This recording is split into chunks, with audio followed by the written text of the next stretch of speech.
at 7:12 a.m., August 22nd, 1944. Normandy, France. Staff Sergeant Frank Ace Hayes crouched behind a shattered stone wall in what used to be a barn, his breath fogging the lens of a rifle scope the United States Army didn't know he possessed.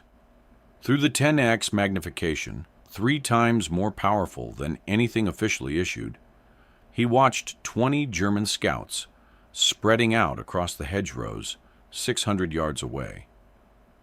They moved with the confidence of professionals who knew they were beyond American rifle range. They were wrong. In the next 37 minutes, Hayes would fire 11 shots. 10 Germans would die, and the survivors would retreat in absolute panic, convinced they'd stumbled into an entire American sniper platoon. But there was no platoon, just one man, one illegal modification, and a piece of civilian glass that cost $22.50 from a Michigan sporting goods store.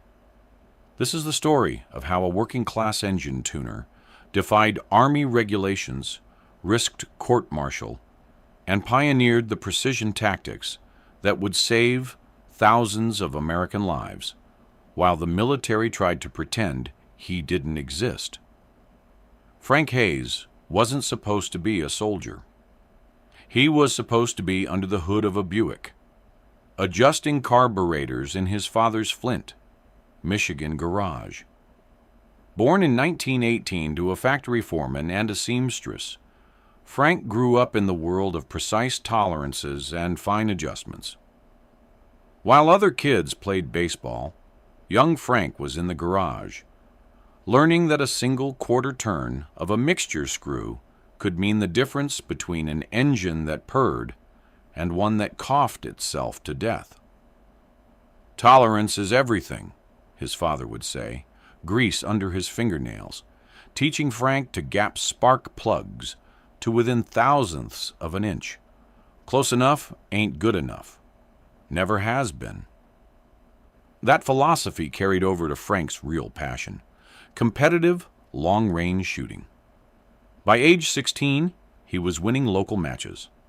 By 20, he'd saved enough from tune-up jobs to buy a Lyman all-weather 10x target spot scope, the finest civilian optic money could buy. In 1941, he won the Michigan State Rifle Championship, hitting a 6-inch target at 800 yards in a crosswind that had other shooters packing up. Then came Pearl Harbor. Frank enlisted in January 1942, expecting to use his mechanical skills fixing Jeeps. Instead, they handed him an M1 Garand and sent him to the hedgerows of Normandy with the 3rd Infantry Division. He was assigned as a forward scout, the guys who went first, who spotted enemy positions, who died before anyone else knew there was a fight. The Army issued him an M1903A4 Springfield rifle with a Weaver 2.2x scope. Frank looked through it once and felt his stomach drop. "This is it?" he asked the armorer. "That's it, soldier. Good to 300 yards. Keep your head down and you'll be fine." But 300 yards wasn't fine. The Germans weren't at 300 yards. June 14th, 1944, 3 days after D-Day, near St. Lo.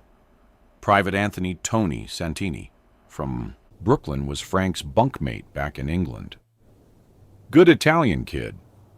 Couldn't cook worth a damn, but told jokes that made the whole tent laugh. He carried a photograph of his pregnant wife, Maria, everywhere. Kept it in his helmet liner, wrapped in wax paper to keep it dry. Tony was scouting a hedgerow at dawn when he spotted German positions about 500 yards out. Through his 2.2 yak scope, he could see movement, but couldn't identify specific threats. The image was too blurry, too dark. "I gotta get closer, Frank," Tony said over the radio. "Can't see shit from here." "Wait for support," Frank replied. "Don't go alone." But Tony was young and brave, and convinced he could make it. He moved forward. The German MG-42 gunner, equipped with a Zeiss 6X scope, had watched Tony leave cover. had tracked him moving through the tall grass, had waited until Tony stopped, thinking he was safe. The burst lasted 2 seconds, 9 rounds. Tony took 3 in the chest. Frank was 200 yards behind him when it happened. He ran forward, slipping in mud, screaming Tony's name. By the time he reached him, Tony was trying to breathe through a chest full of blood, one hand reaching for the photograph in his helmet liner. "Tell Maria," Tony choked. "Tell her—" He never finished the sentence. Frank held him while he died. Held him while the blood soaked through both their uniforms. Held him until a medic pulled him away and told him there was nothing more to do. That night, Frank sat in his foxhole, staring at his 2.2x scope. The German gunner had seen Tony clearly from 500 yards, had time to aim, had waited for the perfect shot. Meanwhile, Tony couldn't see anything well enough to know he was being watched. The scope wasn't good enough. The scope was a death sentence. July 3rd, 1944. Near Carentan, Sergeant Elias Eli Vargas was the guy who always had Frank's back. Former boxer from Chicago. Hands like concrete blocks. Could knock a man out cold, but cried openly when he got letters from his little sister. They'd pulled guard duty together dozens of times, shared cigarettes, argued about whether Babe Ruth or Joe DiMaggio was the greatest. Eli always took first watch, so Frank could get an extra hour of sleep. "I got you, Michigan," Eli would say. "Get some rest." That morning, their squad was assaulting a ridge. German spotter was dug in about 450 yards out. Eli, carrying an M1 Garand, radioed Frank. "I see movement, Frank. Can't tell if it's a helmet or a rock. Can you confirm?" Frank pressed his eye to his 2.2x scope. The image was a smudge of gray and brown. He thought he saw a shape. Maybe a soldier. Maybe nothing. "Think so," Frank said. "I'll take the shot. Cover me." He aimed high, compensating for distance with Kentucky windage and a prayer. Squeezed the trigger. The shot cracked across the field. Miss Bullet kicked up dirt 3 feet left. Before Frank could chamber another round, the German, equipped with a far superior 4x scope, had already acquired his target. The German's shot was precise, professional, final. Frank watched through his worthless scope as Eli jerked backward, the round catching him in the throat. Watched him collapse into the tall grass.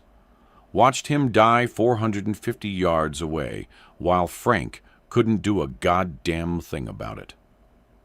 The memory replayed in slow motion for the rest of Frank's life. Eli's face turning toward him, the confusion in his eyes, the way his hand reached for his neck, as if he could stop the bleeding by covering the hole. Frank didn't cry at Eli's field burial. Didn't cry when they sent his personal effects back to Chicago. Didn't cry until 3 days later, when he was alone in a supply tent, holding his rifle, staring at that fucking 2.2x scope. Then he wept, sobbed until his chest hurt, because Eli Vargas had died trusting Frank to protect him, and Frank had failed because the Army gave him equipment designed to lose. The statistics were damning. The officials didn't care. In the 3 weeks after D-Day, forward scouts in Frank's division suffered a 45% casualty rate, almost half. Dead or wounded before they could identify threats, before they could call for support, before they even knew they were being hunted. Frank compiled the numbers himself, writing them in a small notebook he kept in his pack. 29 lead scouts killed 14 designated marksmen, killed 43 observations aircraft. Shot down because pilots couldn't spot German anti-aircraft positions until too late. The pattern was always the same. German scouts, equipped with 4 AUX, 6X, sometimes 8 OA scopes, could observe from ranges where Americans were blind. They'd watch, report, disappear.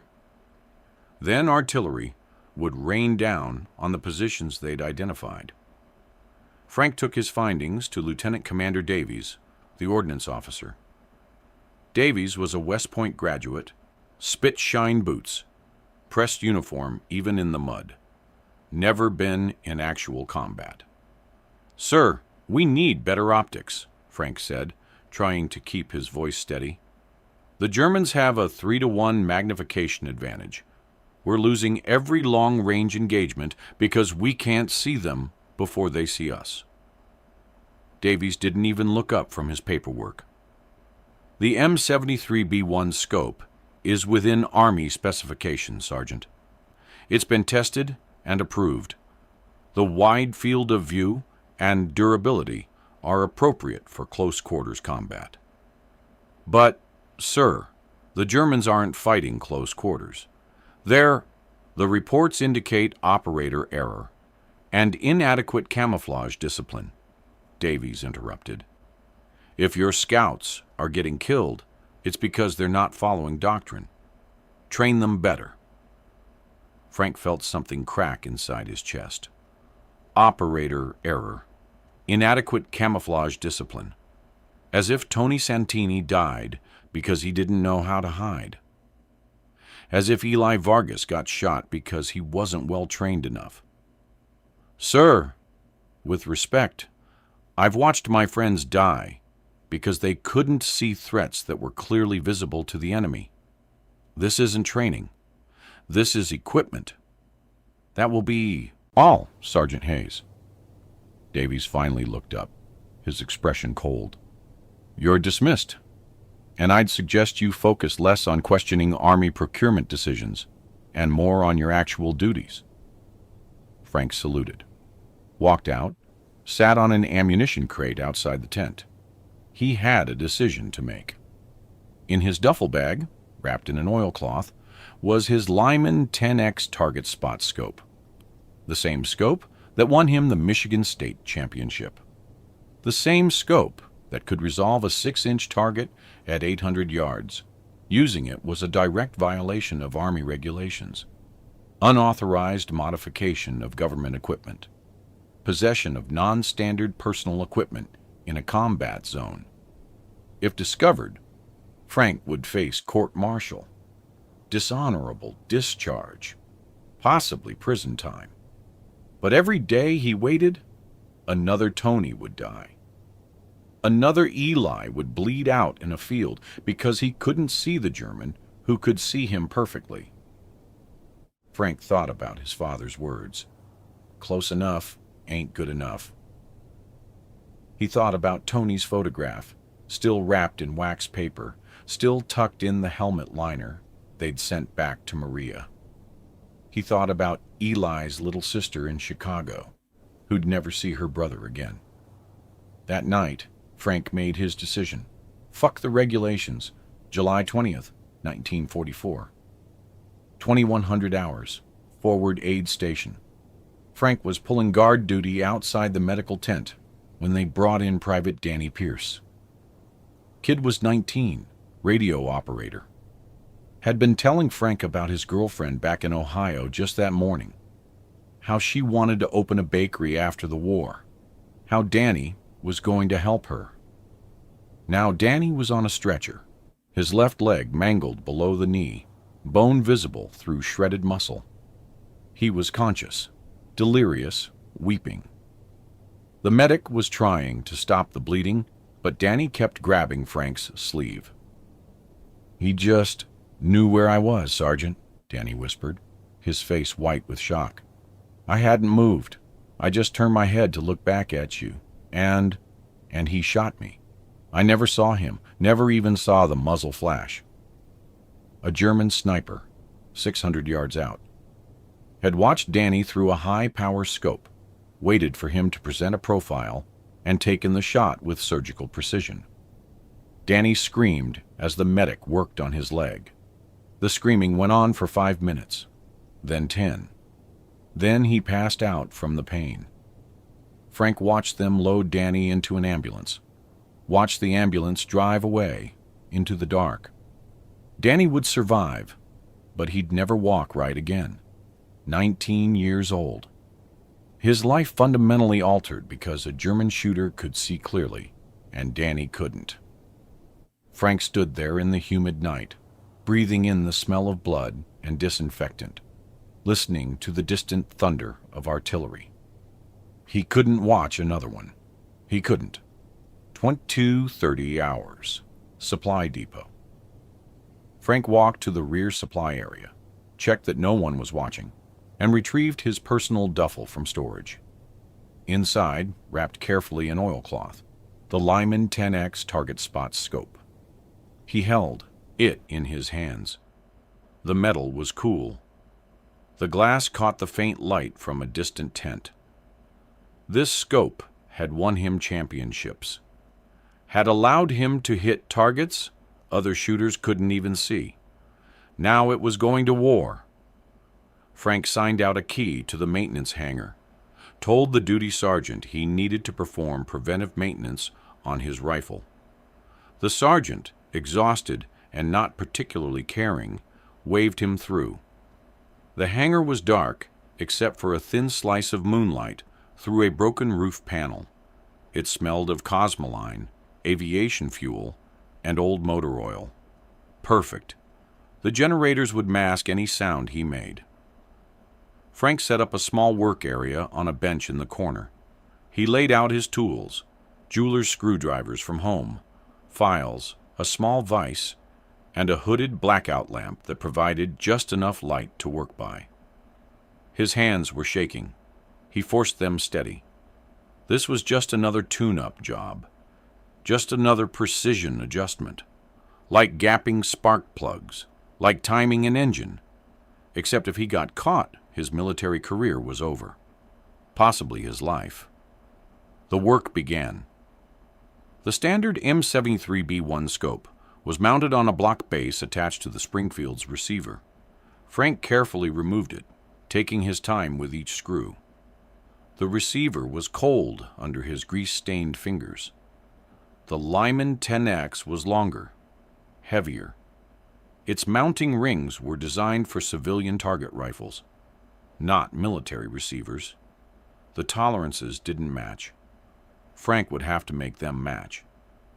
He clamped the rifle in the vise and began hand-filing the Lyman scope rings. The work was slow, methodical. Each stroke of the file removed 1/1000th of an inch. Too much, and the rings wouldn't hold. Too little, and the scope wouldn't clear the bolt. The hangar was silent, except for the rasp of metal on metal. Scrape, scrape, scrape. Frank's back began to sweat in the humid Norman summer heat. Sweat dripped into his eyes. Stung. He wiped it away with his forearm and kept filing. An hour passed. At 11:40 p.m., Frank was adjusting the rear ring when a tiny set screw slipped from his fingers. Ping! The sound of it hitting the concrete floor was deafening in the silence. Frank froze, his heart hammering. He listened for footsteps, voices, someone coming to investigate. Nothing. He exhaled slowly, found the set screw in the darkness, and continued. The rear ring needed exactly 3/8 of an inch filed off to allow the bolt handle to clear without fouling the scope tube. Frank measured with his fingers. No calipers, no micrometer, just years of muscle memory from adjusting engine valves. He filed, tested the fit, filed more, tested again. At 12:35 a.m., the ring sat perfectly on the receiver. No wobble, no stress. The bolt cycled smoothly, click, click, clearing the scope by a hair's breadth. Frank applied a thin layer of shellac-based bedding compound to the rings, a trick from competitive shooting, before torquing the screws down by hand. The compound would prevent any shift under recoil. He ran, the bolt again. Click, click, click. Smooth as butter. Then he looked through the scope. The view was crystal clear. 10 power magnification. The far wall of the hangar, barely visible in the darkness, now filled his vision in sharp detail. He could see individual scratches in the paint, individual rivets. At 600 yards, this scope would let him see a German's individual fingers on his rifle, would let him see the stitching on a collar, would let him see the fear in a man's eyes before pulling the trigger. Frank felt a chill run down his spine. He had just built a weapon that shouldn't exist, had violated direct orders, had committed an act that could end his military career in disgrace.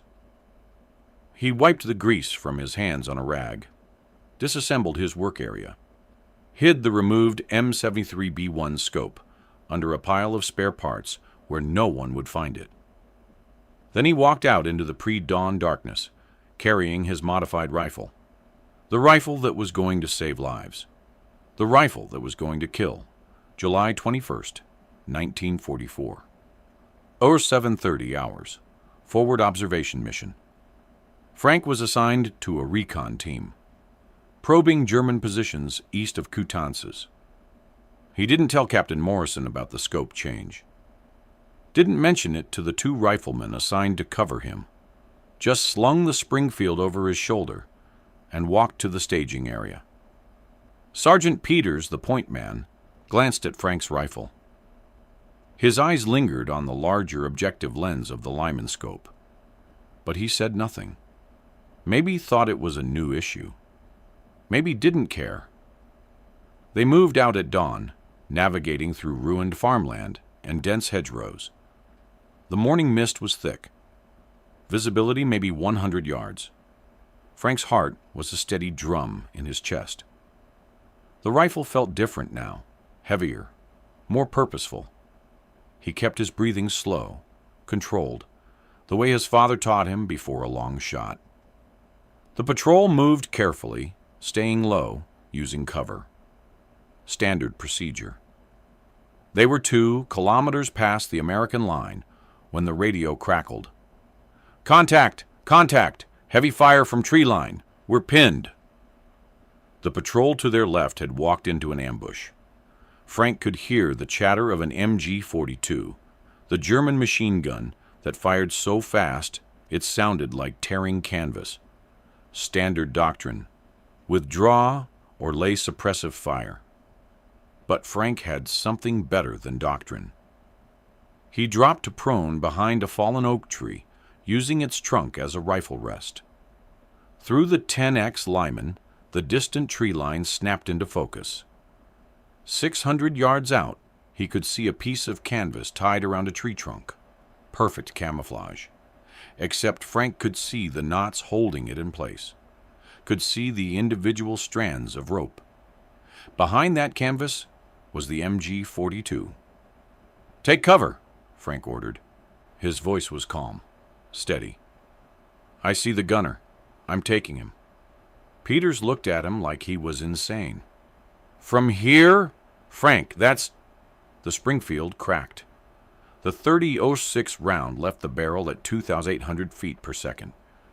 Through the scope, Frank saw the canvas snap. Loose, the knot severed. The cover dropped away, revealing the German machine gunner adjusting his weapon. Frank worked the bolt. Smooth, fast, chambered another round. The gunner was turning, confused, trying to understand where the shot came from. Frank put the crosshair on his chest, squeezed. The gunner jerked backward and disappeared into the trench. "Gunner down," Frank reported. "One confirmed." The machine gun went silent. Peters stared at him. "What the fuck, Frank? How did you—" "Later. Watch for movement."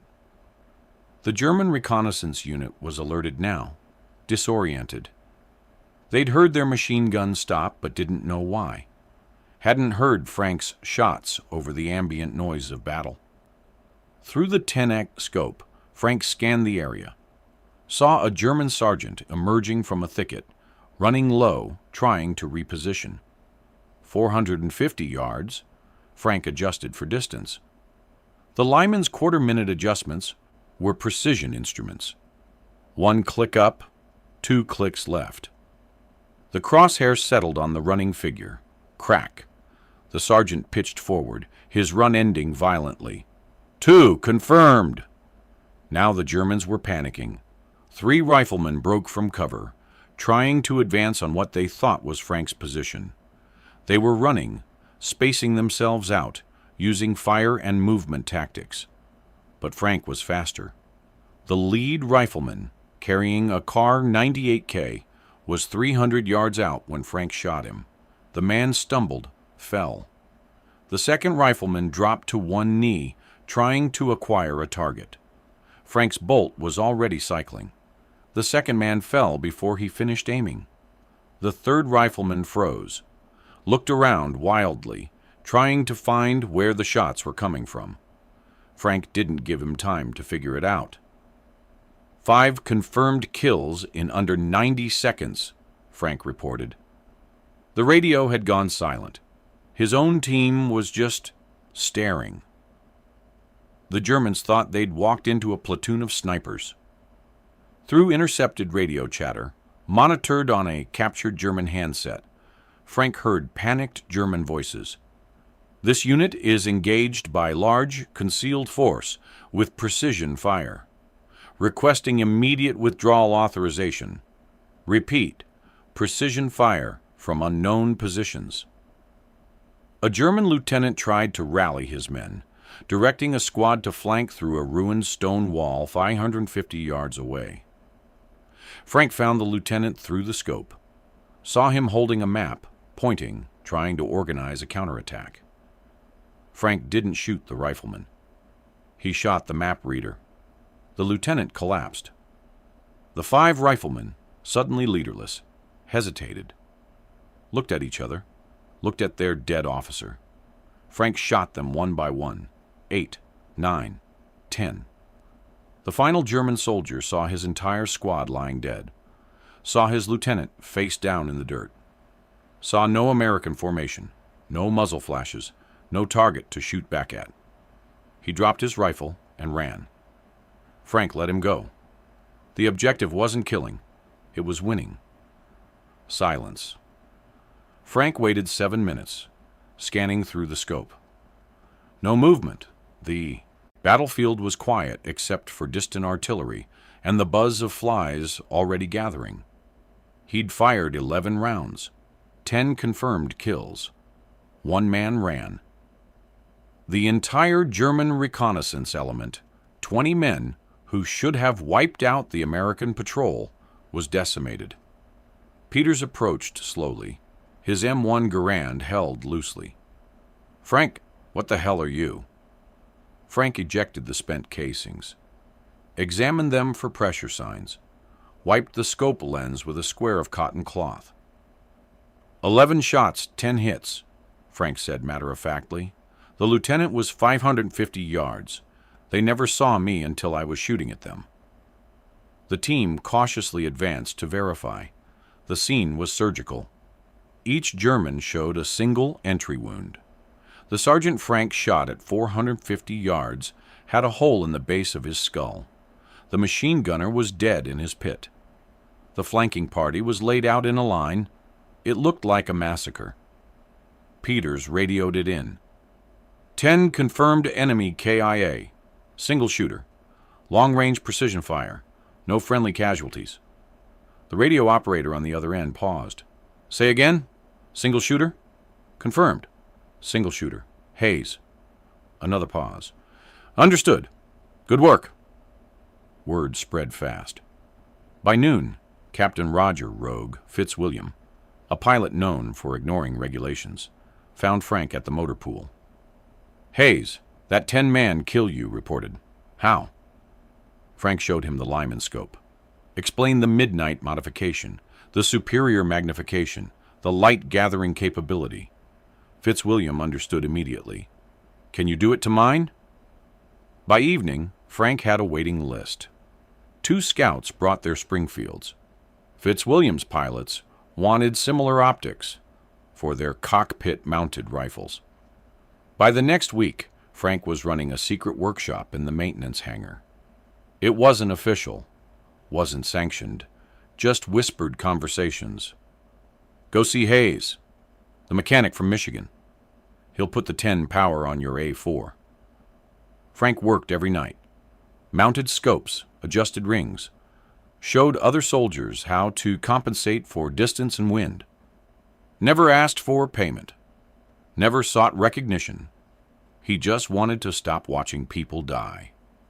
September 1944. German High Command, Western Front.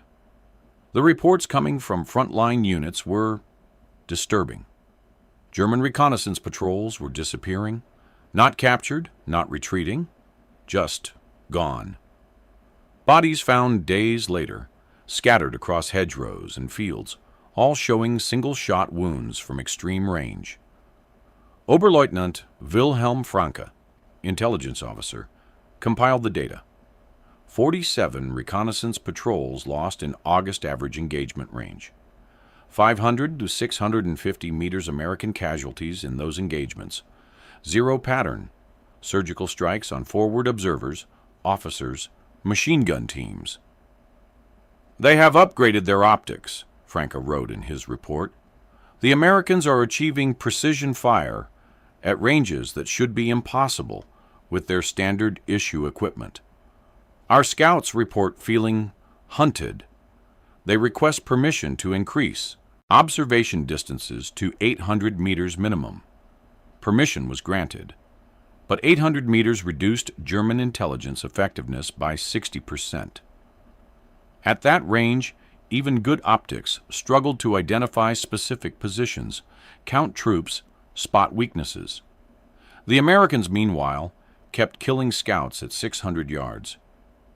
German field commanders began mentioning phantom snipers in their reports. Some units refused reconnaissance missions entirely. One Hauptmann wrote, "I have lost 11 scouts in 2 weeks, all killed at ranges where they believed themselves safe. Morale among forward observers is critically low." The psychological impact was devastating. German scouts who'd once operated with confidence now moved with fear. Hesitation replaced aggression. Caution replaced initiative. All because a handful of American soldiers had better glass. October 1944. The statistics were undeniable. 3rd Infantry Division, July 1944. Pre-modification. Scout casualty rate, 38% aircraft, lost to ground fire, 43 forward observer deaths, 29 3rd Infantry Division, October 1944. Post-modification. Scout casualty rate, 23% aircraft lost to ground fire, 19 forward observer deaths, 11A, 39% reduction in casualties across frontline units where Hayes's modification had spread. Conservative estimates, 12 aircraft saved, 45 aircrew and ground personnel saved, untold artillery strikes prevented because German scouts couldn't identify targets.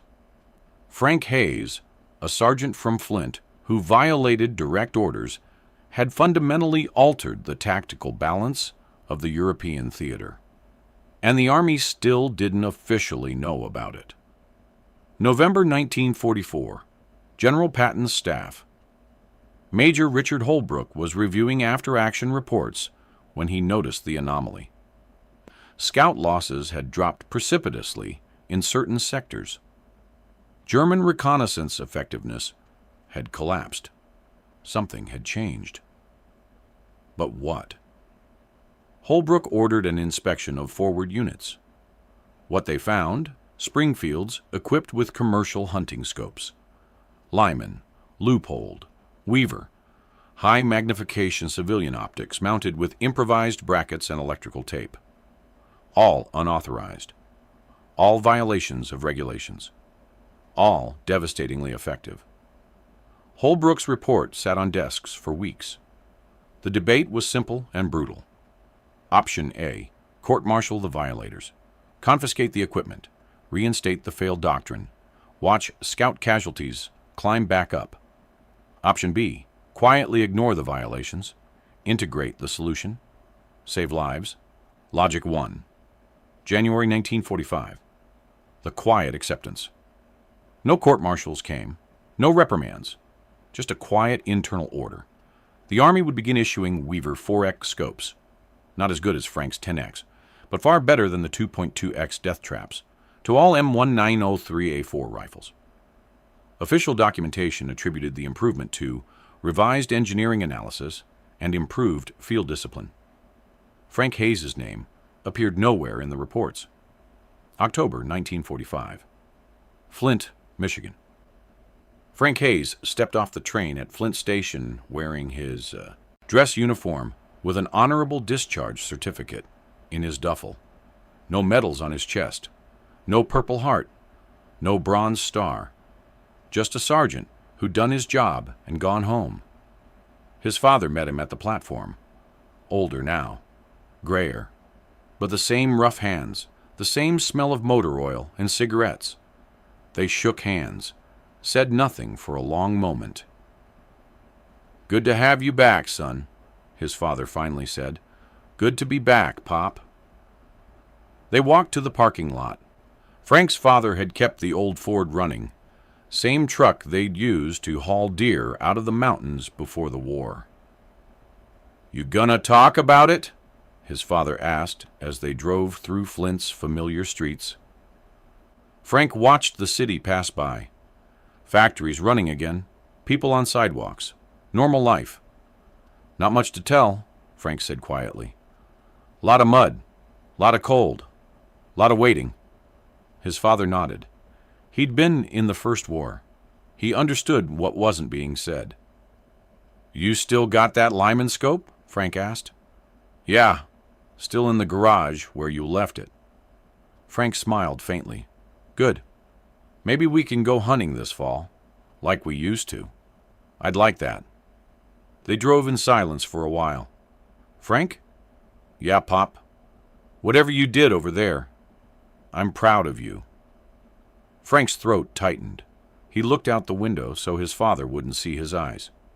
"Thanks, Pop." Frank Hayes opened a garage. Hayes Auto Repair, specialized in engine tuning. He married a woman named Dorothy in 1947. They had 2 kids. Frank taught his son how to gap spark plugs, taught his daughter how to read a micrometer, lived a quiet, ordinary life. He never talked about the war.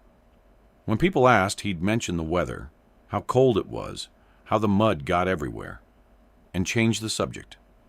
He never mentioned Tony Santini's photograph. Never mentioned Eli Vargas dying while he watched through a worthless scope. Never mentioned the 11 Germans he killed in 37 minutes, or the 83 more that followed. Never mentioned the midnight treason that saved thousands of lives. Every Veterans Day, Frank made one phone call. Captain Fitzwilliam had survived the war, become a commercial pilot, settled in California. Every year, on November 11th, Frank would call him. The conversations lasted maybe 5 minutes, rarely more. "Rogue? Ace, how you doing?" "Good. You?" "Can't complain. Kids are growing up. Airline's treating me well." Silence for a moment. Comfortable. The silence of men who'd shared something that didn't need words. "Still got that scope?" Fitzwilliam would ask. Every year. Same question. "Still got it, in the garage." "Good. Some things you don't throw away." "No, you don't. Talk to you next year, Ace. Take care, Rogue." And that was it. The only acknowledgement. The only recognition. 2 men who knew what really happened. Who knew that the official story was bullshit. July 15th, 1988. Flint, Michigan. Frank Hayes died in his sleep at age 70, heart attack, quick, painless. His obituary in casualties. The Flint Journal read, "Frank Hayes, 70, longtime Flint resident and owner of Hayes Auto Repair, died peacefully at his home Monday."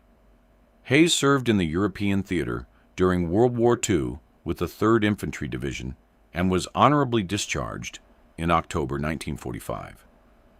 He is survived by his wife Dorothy, his son Thomas, his daughter Mary, and 4 grandchildren. Hayes was known in the community as a skilled mechanic who could diagnose engine problems by sound alone. Memorial services will be held Friday at... that was it. 46 words about his military service. Nothing about scopes.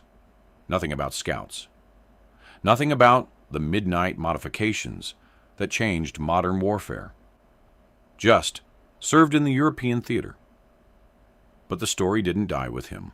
1999. Dr. Arthur Lowell, military historian. Lowell was researching American sniper doctrine when he found anomalies in casualty statistics. The sudden drop in German reconnaissance effectiveness, the reports of phantom snipers, the quiet integration of higher power optics in early 1945. He dug deeper, found Lieutenant Colonel Walker's reports, found references to improvised modifications, found Hayes's name in a footnote. He tracked down Captain Fitzwilliam, now 78, and retired in San Diego. "Tell me about Frank Hayes," Lowell asked. Fitzwilliam was quiet for a long moment. Then he laughed, a short, bitter sound. "Frank Hayes saved my life. Saved a lot of lives. Army never thanked him, never acknowledged what he did. You writing a book?" "Yes, sir." "Then get it right. Frank wasn't a hero because he killed people. He was a hero because the system was broken, and he fixed it. Risked everything to fix it. That's what matters." Lowell's book, Unseen Fire, was published in 1999. It documented the full scope of Hayes' impact. The underground modification movement that spread through word of mouth, the 39% reduction in scout casualties, the psychological impact on German reconnaissance, the eventual adoption of Hayes' philosophy in post-war doctrine, the Korean War, integration of high-power scopes as standard equipment, the Vietnam War, precision marksmanship programs that trace directly back to Hayes' innovations. Conservative estimates credited Hayes' rebellion with saving 4,000 American lives across 3 subsequent wars. 4,000 soldiers who went home to their families. 4,000 soldiers who didn't die because of inadequate equipment. All because one sergeant from Michigan decided close enough wasn't good enough. The real history of war isn't written in generals' memoirs or official after-action reports. It's written in maintenance hangars at midnight, in improvised solutions built by desperate men, in the quiet rebellions of sergeants who watch their friends die and say, "Not anymore." Frank Hayes wasn't special, wasn't born gifted. He was a mechanic who understood that machines must function optimally, or they fail. And the Army's doctrine was a machine that was failing. So he fixed it, in secret, at risk of court-martial, without asking for permission. That's how real change happens in war. Not through committees debating specifications, not through official procurement channels, but through soldiers in the mud who are given broken equipment and decide, at the risk of everything, to make it work. Frank Hayes died in 1988 without recognition, without medals, without his name in history books. But somewhere in Flint, Michigan, in a garage that's been converted into a Starbucks now, there used to be a workbench where a young man learned that tolerance is everything, where a father taught his son that close enough isn't good enough, where an engine tuner learned the skills that would one day save thousands of lives. That garage is gone now. But the lesson remains. The difference between life and death is often measured in fractions of an inch, in the clarity of glass, in the refusal to accept that good enough is good enough. Frank Hayes understood that, and because he did, thousands of soldiers came home. If you found this story compelling, like this video. Subscribe for more untold histories of the quiet heroes who actually won the war. Leave a comment telling us what forgotten innovation you want us to research next. Thank you for keeping Frank Hayes' story alive.